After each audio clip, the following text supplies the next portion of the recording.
The views and opinions expressed on any program are those of the producers and/or the persons appearing on the program and do not necessarily reflect the views and opinions of FRC Media, Bristol Community College, or the City of Fall River.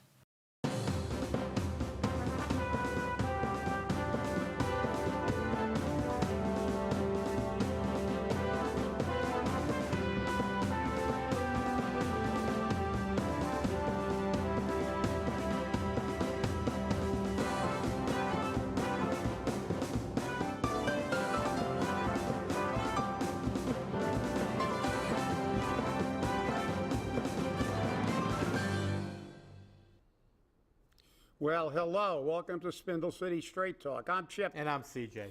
And it is Monday in the Riv, a big Monday, and another week of anticipation to find out if the deceiver-in-chief is going to stop deceiving us.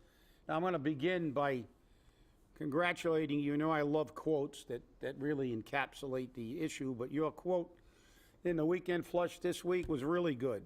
Quote, "Good luck is when opportunity meets preparation, while bad luck is when lack of preparation meets reality." Well, the Fall River taxpayers and the average citizen in Fall River who's living on a less than half of what the state average is about to meet the reality of lack of preparation. We've got a deceiver-in-chief that's telling us we're flush because he's throwing around federal monies. He's got structural deficits, and as you said in the flush, he was questioned on that. How can you say you're flush when there's structural deficits all over the place? Well, because he doesn't care. Right now, I can pay the bill. It's like you hit a scratch ticket, I can pay the bill. So we're flush. Well, we're not flush, and but I had to just start the show off already because I hope if you didn't read the Weekend Flush, please by all means read it. It's long. It's accurate, and it encapsulates the problem we're facing here. We have I've got some things to talk about that, but I'll turn it over to you now, CJ. You know, the Weekend Flush really isn't that long. I try to keep it below 1,500 words. It was shorter than War and Peace. Yes, it was. I try to keep it under 1,500 words. I try. Doesn't always work, but I try. But no, and what I put in the flush, I stand by, and they're factual. Okay? If I say it's an opinion, I say it's my opinion. If it's I believe, I believe. But that's not the case here. The case here is that he doesn't know what's going on with the money. He doesn't know what's going on in his own administration. He is down there talking, and by the way, I posted with the Weekend Flush, if you noticed, the video of him. Yep. He's down there talking, and then he turns to Ed Capone, who was like, I don't know. You mean our consultant? Yeah, the guy that's getting paid again, back in the fold. He's got family members in. Back in the family business, That's working right. for the city. Right. Okay. So. Yeah. And he's over there, you know, I'm trying to catch up. He's been trying to catch up for how long? Yeah, Since Mary Sahadi left. Yeah. And Seth Atkins, while I like Seth, because he's a real straight shooter, he really didn't say much. He didn't say anything as far as I could tell. Yeah, better keep your mouth shut to get indicted by stupidity. Right? Exactly. So. You know, and when I look at this and I see that he's saying, well, we're going to roll the money into the general fund that are collected on the debt exclusion. And when Michelle Dion asks, you know, where is that going to appear on the tax bill? Oh, it's not. We're just going to roll it into the tax bill. How do people find out how much money they're being taken to the cleaners for? Yeah. Now, look. This whole thing is a giant scam, and they think everybody's stupid, and Al Capone's catching up. That is horse manure. You know, I hearken back to when I went before the council and there was money missing in the budget that was obvious to anybody that could add and subtract. And the then president of the council, Dan Bogan, said, "Oh, you don't understand, Mr. Kamaritz. It's really... But the budget's really complex," and I begged to differ with him, and I proved it. Fact is, it's not complex. These budgets are not. It is not nuclear physics. It's not space travel. You don't need to be Albert Einstein. A budget is easy. You look at how much money you have, you look at what your bills are, and you do simple addition and subtraction. It's that easy. But it's not easy with them because they got to figure out how to give out their $19,000 pay raises while people are going to lose their houses. Say they're going to roll it into the general fund. You're not supposed to roll it so we can't find it again. You mean like in '91 when I sued the city and you had over $2 million of employee money in your account, but nobody found it in your annual audit or your annual audit of the health care, and you did it again in 2008, like the $44,000 that was given to the city by employees for employee health care that ended up in the city accounts? That's what you're going to do? Really? That's what you're going to do with the money? Put it in a pit again so nobody can track it? And the deceiver in chief, he starts, the assessments on, he doesn't know what the hell he's talking about. What the hell are the increase in assessments on houses got to do with Durfee? Nothing. Absolutely nothing. That is a debt. That is an assessment. You want to use your semantics. Only for Durfee. It's like a car payment. Does the fact that you financed a Ferrari or a Yugo make a difference on your car payment? They don't pay, that you don't pay an extra penalty for a Ferrari because you're rich. You financed the debt, and your car payment is your car payment. Well, the people of Fall River were told that this debt exclusion is for Durfee. And this debt exclusion would cost, as the article in the newspaper said, would cost approximately $115 for 7 years, and $800 over the term. And we were told that by the deceiver in chief at every neighborhood meeting. We're trying to get a tape of one of those meetings, and if anybody has one laying around, please let us know. Please let us know. We are diligently digging for this, and we will find it. And we will also, did you post that article on Spindle City yet? What? See, the one from Channel 10? No. We'll have to do that. And with it, we couldn't get this uploaded today. But if you really want to see it, this is really good. For a month, Fall River taxpayers will vote. Oops. I screwed up again with my fat fingers. I can't get this. There we go. Vote on whether to move forward to build a new Durfee High School. The plan to replace the 40-year-old building has been in the works for a few years now, but recent flooding at the school has further illustrated how much a new building is truly needed. Eyewitness News reporter Michaela McDonald has more new at 5:30. A special election is scheduled for March 6th to vote on the proposed new school. Today we spoke with Fall River's mayor about the proposal. Mayor Jazel Correa says Fall River is ready for a new Durfee High School. The school is literally falling apart. You walk the halls of Durfee High School, and it's, again, outlasted its useful life. You may remember seeing this video on Eyewitness News a few weeks ago. An estimated 50,000 gallons of water leaked out from a burst pipe in Durfee High School. Aging pipes were blamed for the mess. I still think it was Besides the flood, sabotage. school officials say they've also had problems with the roof and windows. We had a flood. That was just such an unfortunate event that was obviously unpredictable, but just continues to show the aging infrastructure that's there. And that flood really destroyed many of the science classrooms. Here are the renderings for the proposed new $263 million high school, posted on the district's website. The mayor says the Commonwealth would pay for almost 65% of the cost, leaving a remaining balance of roughly $95 million for Fall River. It's just going to be a state-of-the-art school with all the bells and whistles, but still at an affordable price for our community. While other communities are looking for tax overrides that will cost taxpayers, $200-300 a year, our school, we're looking to hopefully be at $100 or less a year. That's our target. Well, we might be at $110, $120 a year annually as a payment for the school. But we're told there will be multiple special city council meetings to provide. Okay, there you go. They were shooting for under 100, 150, 110 to 120. They settled at 115 in the article, but that's Channel 12. We will post that too, and hopefully we can have the whole thing. But do you see The deceiver in chief who ran on a platform of transparency, and we've never seen him. He's hid from every issue, every major issue that the city's ever faced. And here's a mayor that people are always condemning, yet I can tell you one thing, he was pretty upfront on that issue, wasn't he? He went on television and he told the people that he cared about them. We were going to try to keep the debt low, and this is what we were going to do. He told everybody exactly what he was going to do. And whether you agree with, I don't think anybody agrees with what Jazel did. He's been found guilty. It may be overturned. But it's like not agreeing with Richard Nixon breaking into the Democratic National Committee, but you can't take away the fact that he was a great foreign policy president. The thing you have to say about Jazel Correa was he was transparent. He would have a press conference for the opening of an envelope. He kept the people informed. Whether you agreed or disagreed with him is irrelevant.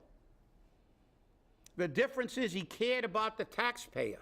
He understood that the people in this city, they're going to lose their houses. And we got R.I.P, Capone saying, we can't put this in? It's too difficult? What do you mean it's too difficult? How many damn computer people have we hired? How many pay raises have we given to these people? You can't put a line item in a budget? What is this? Did they give the CFO and consultants the test for their job in crayon like they do the bar in Massachusetts? You're telling me you can't add a line item? The entire budget is line items. You can't put another line in the budget? Well, are you people nuts? Do you really believe that the people of Fall River are going to believe this line? And you go in front of the council and you lie your butts off. I don't know the number. I haven't had time. And then, oh, wait a minute, the numbers are in the office, but we still don't know them. So apparently before you came down to a meeting to talk about that number, you didn't even look at it. Or you pretended you didn't look at it. You know damn well what the number is. You don't want to tell the public. Therein lies the problem, in my opinion. Well, one of the interesting things also is, I'm going to bring this back to Mary Sahadi, when they wanted to use the debt exclusion money to meet the budget needs. Remember that? Yep. Okay. And the city council members, not all of them, some city council members fought her. And they decided they weren't going to do that because there was too much resistance. She also made it clear in that thing that it may not be 7 years because the voters approved a 30-year bond. Therefore, it's 30 years. So even though you were told 7 years or 8 years, you signed the check for 30 years. And as you notice from that article, the numbers changed because they said 65%. Mm-hmm. We're not getting 65%. Okay? And then they said it's going to be 263, and it's costing us even more than that because you got the baseball fields and the athletic fields and everything else under the sun. They didn't talk about those things either. Yeah. As a matter of fact, they deliberately removed those from the budget items on the New Durfee because they knew that it would be too expensive to get the taxpayers to vote for it. And in my opinion, those fields should not be part of that debt exclusion. That's right. Because they did not have that as the original price. What we funded was the construction of Durfee. That's what the people did. And the construction that was presented was the construction of the building. And if they left it out to be duplicitous, as they always are, and they lied about the reimbursement, again, to get support, like they lied about the charter, like they lied about we may not even need the debt exclusion, as you saw. Former Mayor Correa said, we can afford it. Sean Kadim said, we can afford it. But we can't afford it anymore because they never stopped spending money. They never stopped. Here we are with people looking at losing their houses, and everywhere else on the planet, in Rhode Island, they're looking at affordable housing. They're looking at ways to cap things for retirees on fixed incomes. Because people with now, we're going, I saw this morning on television, they're preparing for a full-blown recession, which we predicted at the beginning of this dance. Right. The fact is that with all this going on, we got our mayor Just throwing around money like they always do. Give somebody a $19,000 raise. Do you realize that $19,000 is 76% of the annual income of someone in Fall River? The average median income per capita is $25,000 a year. How about the hiring? He's given out $19,000, $16,000 pay raises. These things are more. One is 64%, the other one's 76% of what a person lives on for the year. And this is on top of their salaries and the hiring, as you said. We just never stop. This is like the school department. How about the school? You put it in a flush. Yes, I did. You talked about the school department. They're hiring an army. You think anybody'd ever tighten their belt? Keep the teachers. Get rid of the administrators. Nah, just keep piling them on. Don't worry about it. Don't worry about anything. Our bankers and our developers are making money, and we just gonna rape the taxpayer until we go into receivership, but I'll be long gone because we're flush for 2 years. And then the structural deficits will bite everybody. But do you think the people who are rich care about it? They don't care. They'll be able to afford it, while elderly people on fixed incomes who've owned their home and paid for it through their hard work and sweat equity will now look at the fact that even though their mortgage has been paid for 20 or 30 years, have to lose their home because they can't afford the tax increases and fee increases that subsidize all these political ticks that are getting jobs.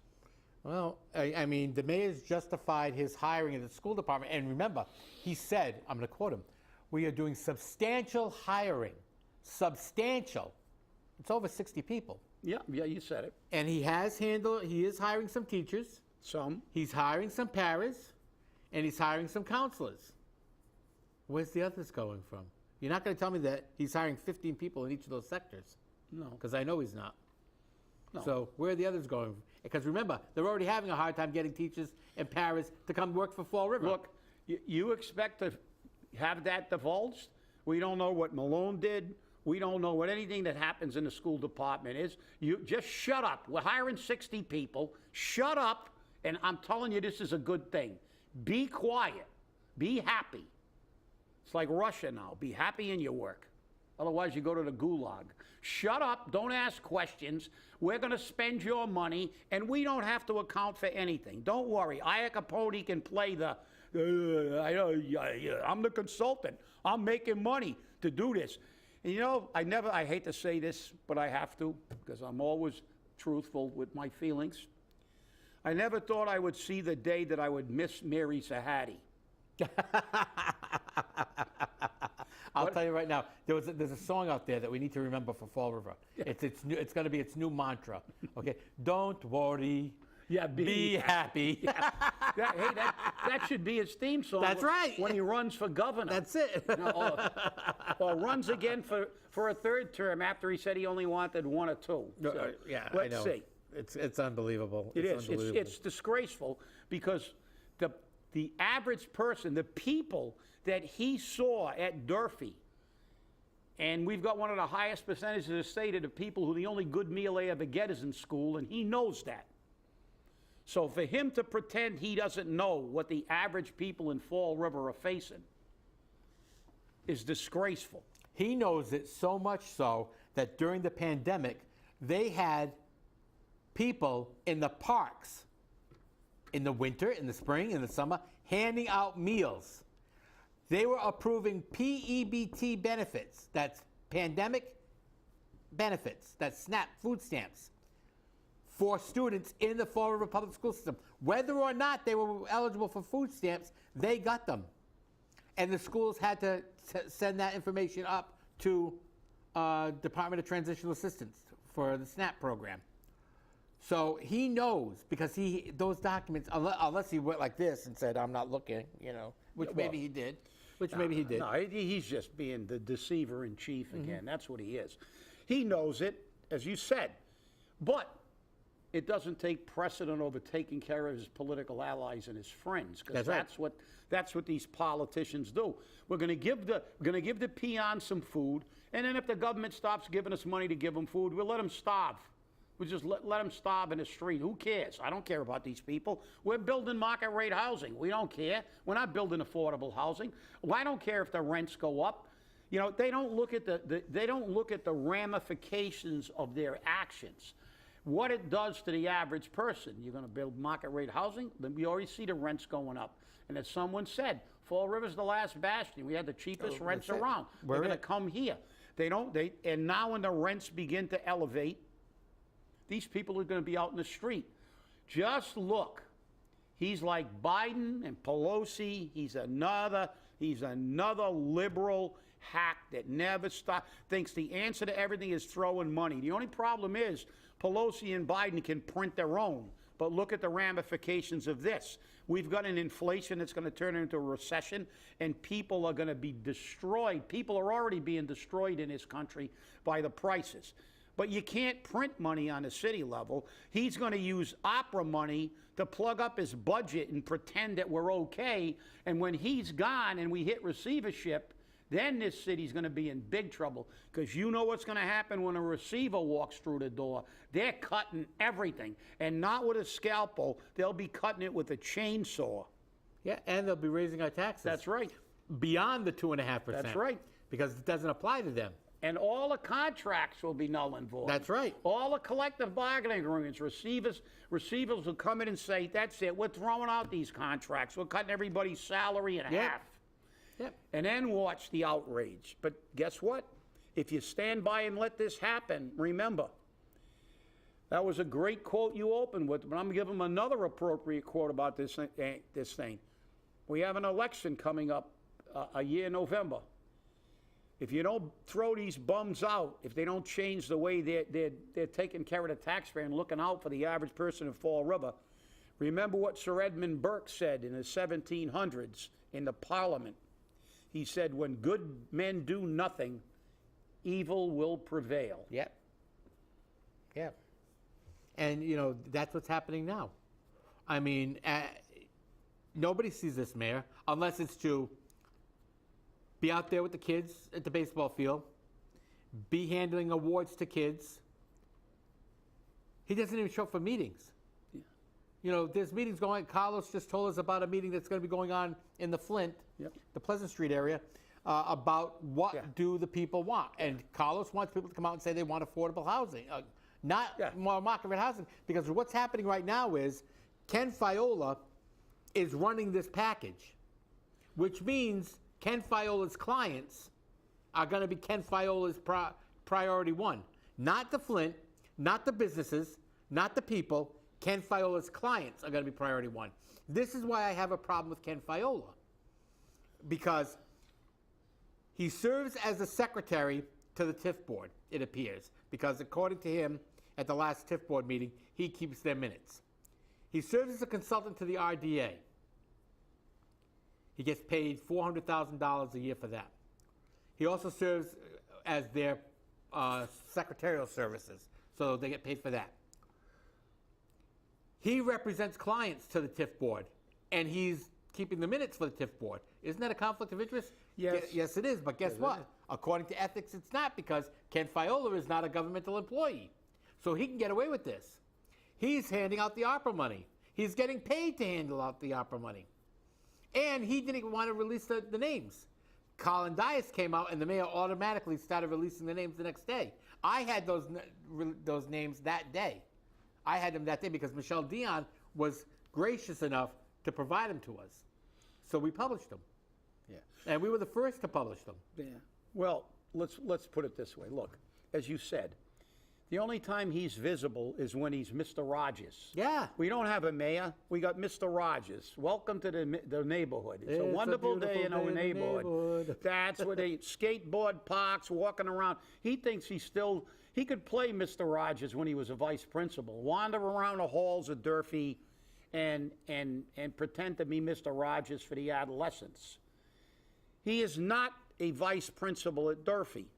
He is the mayor of the city of Fall River, a city that has got crime and drugs rampant.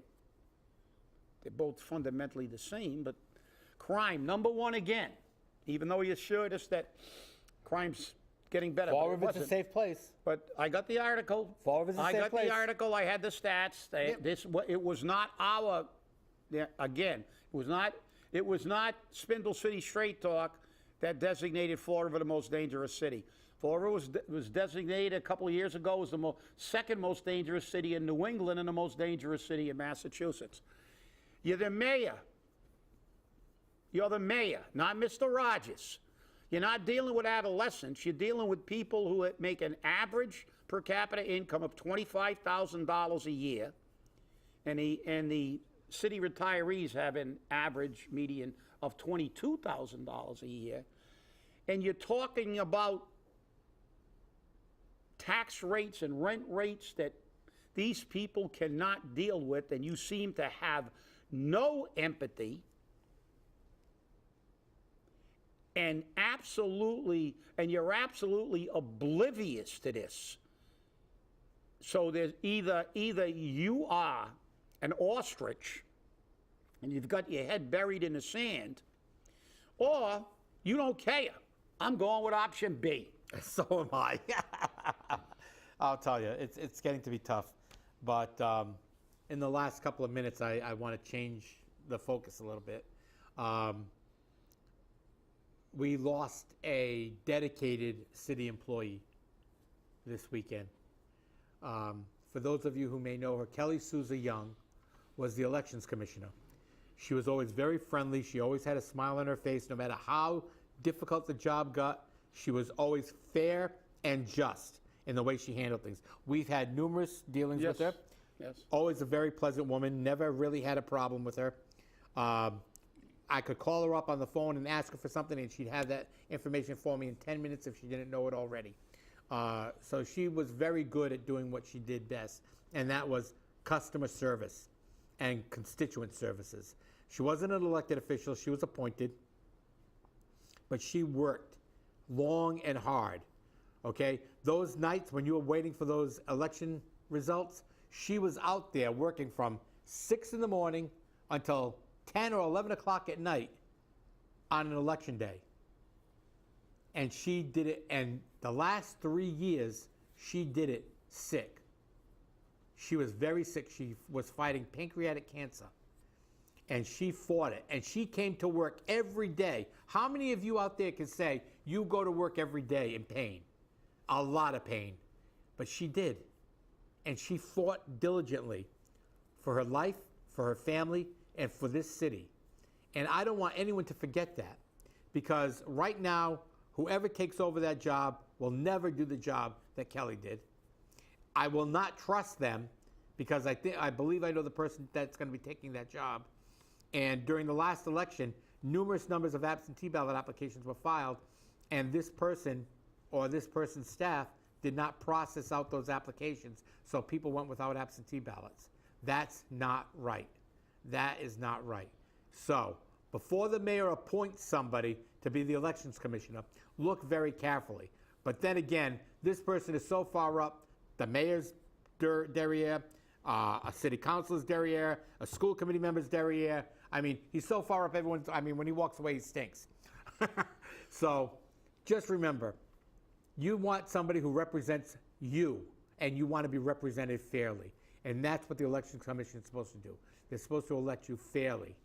They're supposed to represent you fairly. They're not supposed to have any side gigs, anything going on the side. You know, John Smith wants this, and we're going to have to stuff the ballot box. We don't want any of that.